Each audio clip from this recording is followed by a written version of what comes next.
Hello everyone, hope you guys are doing well. Welcome to the series of the changes in ACCA in 2027. आज का हमारा basically जो area है वो हम फोकस करेंगे ऑडिट एंड एश्योरेंस के ऊपर।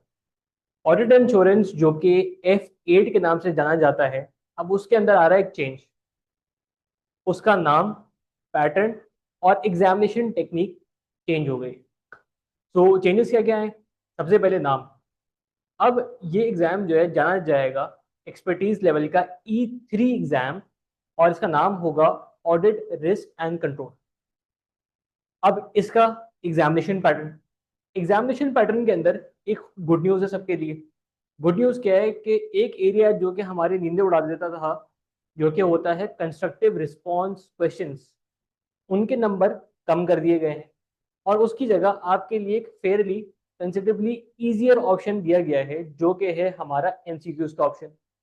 तो अब एग्जाम में दो की जगह तीन सेक्शंस होंगे, जैसे बाकी एग्जाम्स में होते हैं।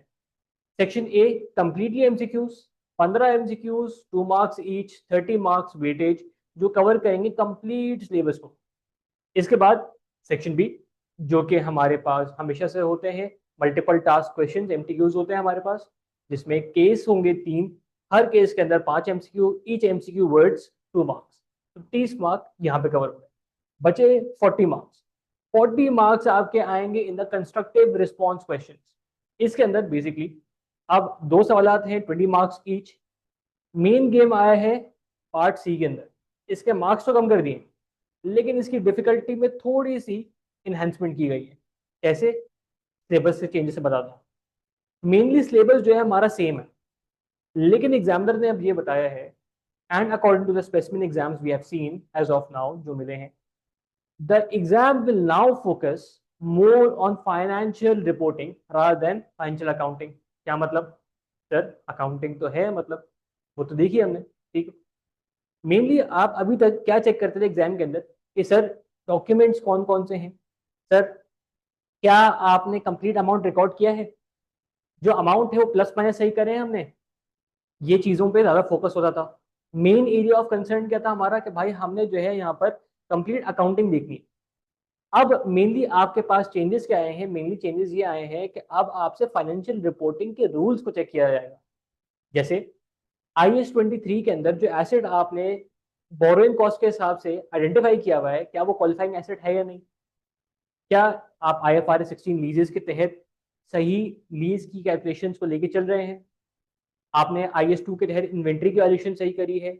IS 16 के तहत रीवैल्यूएशन जो है वो सही हुई है या नहीं हुई है? तो ये सारे जो फाइनेंशियल रिपोर्टिंग कॉन्सेप्ट्स हैं जो आप FR में पढ़ के आ रहे होंगे, उनकी एप्लीकेशन का चांसेस या उनकी एप्लीकेशन की वेटेज इंक्रीज हो चुकी है।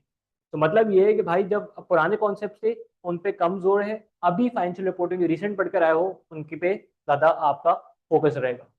इसके साथ साथ एग्जामिनर ने बोला है कि जब आप स्ट्रैटेजिक लेवल पे जाते हो तो ऑडिट के अंदर आपके पास एक कॉन्सेप्ट आता है बिजनेस रिस्क का। अब वो इस लेवल के ऊपर एक नया कॉन्सेप्ट इंट्रोड्यूस करवाना नहीं चाह रहे।